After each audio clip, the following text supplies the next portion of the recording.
तुमने तो भाभी की शिकायत। अच्छा, अगर मैंने मॉम डैड को कुछ भी बताया होता तो वो मुझे इस घर में एक सेकंड के लिए भी ना रुकने देते।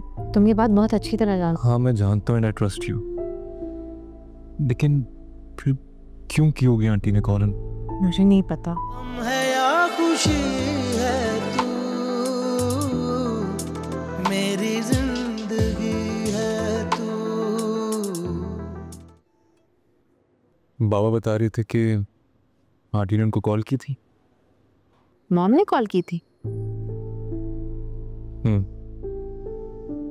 आगे कुछ बताने लगे तो असद भाई आके, इसलिए खामोश हूँ।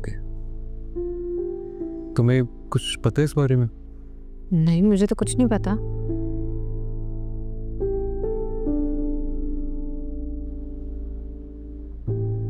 ईशल, कहीं तुमने तो भाभी की शिकायत। अच्छा, अगर मैंने मॉम डैड को कुछ भी बताया होता तो वो मुझे इस घर में एक सेकंड के लिए भी ना रुकने देते। तुम ये बात बहुत अच्छी तरह जानते। हाँ मैं जानता हूँ, आई ट्रस्ट यू, लेकिन फिर क्यों की होगी आंटी ने कॉल? मुझे नहीं पता। तुम एक काम करो, तुम उनको कॉल करो, पूछो उनसे।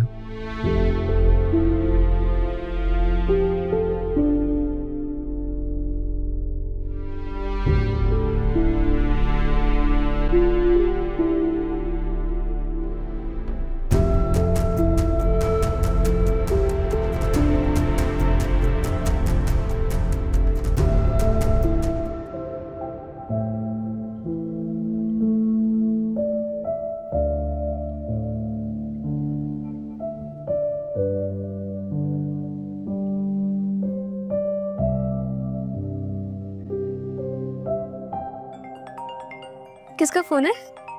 भाई की कॉल। उठाओ। थैंक गॉड भाई, आपको याद आ गई छोटे भाई की।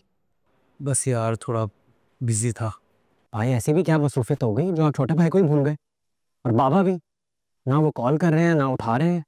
पूछा ही नहीं उन्होंने कैसा हूँ मैं। अच्छा तुम ये सब छोड़ो, ये बताओ कि हनीमून कैसा गुजर रहा है तुम्हारा? सब ठीक है ना? किसी किस्म की परेशानी तो नहीं है ना भाई?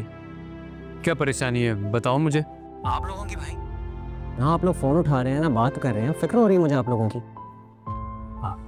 हाँ सब ठीक है रोहान, बस तुम खैरियत से वापस आ जाओ।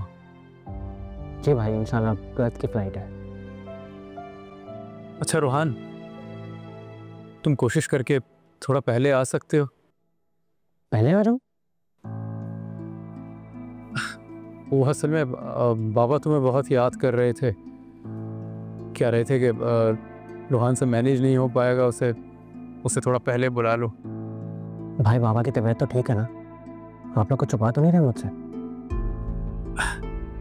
नहीं नहीं सब ठीक है रोहान, बस तुम खैरियत से वापस आ जाओ। जी भाई, अल्लाह हाफिज। खुदा हाफिज।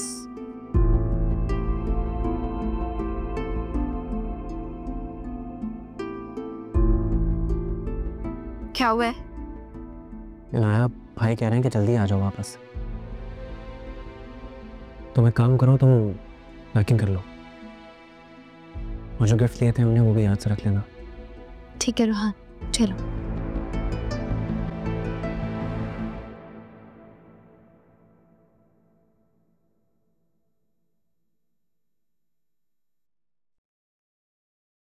कैसी हो तुम बेटा? सब ठीक है ना? जी मॉम, सब ठीक है। आपने अंकल को कॉल की थी? क्यों, कुछ हुआ है क्या? मॉम जो मैं पूछ रही हूँ प्लीज उसका जवाब दें। आपने की थी कॉल? हाँ की थी। क्या कहा था आपने अंकल को? तुम अगर कुछ नहीं कहोगी तो इसका क्या मतलब है? मुझे कुछ नहीं पता चलेगा? बात हुई थी तुम्हारे ससुर से, ये तो शुक्र है कि उनके मुंह से निकल गया। बताया उन्होंने मुझे कि आयजा ने क्या किया है तुम्हारे साथ। अंकल ने बताया? हाँ, बातों बातों में उनके मुंह से निकल गई बात, वरना तुमने तो हमें कुछ बताना ही नहीं था। मॉम अब अंकल को ये लग रहा है कि मैंने आपसे आयजा भाभी की शिकायत की थी। बात सुनो बेटा, तुम्हारे ससुराल में ना सारे के सारे ही पागल हैं। एक बात अपने जहन में बिठा लो, मैं और तुम्हारे बाबा अब तुम्हें वहां छोड़ने वाले नहीं हैं। समझ गई तुम? मोर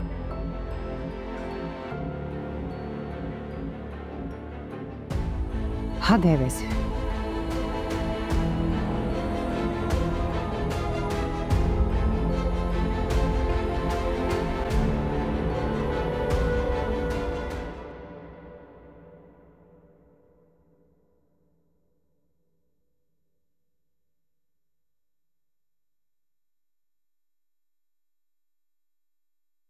क्या हुआ आशिर, तुम यहाँ क्यों खड़े हो? बाबा का वेट कर रहा। आशिर, असद भाई अंकल को लेके जा चुके हैं। तुम्हें नहीं पता? मैंने खुद देखा। मैं तो तुम्हारा नीचे वेट कर रही थी।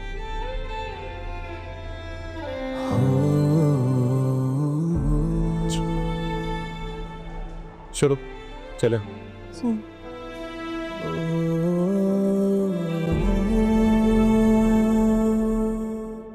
हेलो, अस्सलाम वालेकुम मम्मी। वालेकुम अस्सलाम बेटा, कैसी हो? ठीक हो? जी मम्मी, मैं ठीक हूँ। वहाँ सब ठीक है ना? हाँ, क्यों, क्या हुआ? वो आसिफ भाई का फ़ोन आया था रूहान को।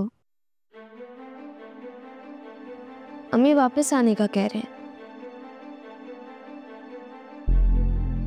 रूहान परेशान लग रहा था तो आपसे पूछना था। आप कुछ छुपा रही हैं मुझसे? हाँ बेटा, छुपा तो रहे हैं, लेकिन सुनो, तुम रूहान से कोई जिक्र मत करना। अम्मी बताया ना क्या हुआ है। अरे वो भाई साहब को माइनर सा अटैक हुआ था,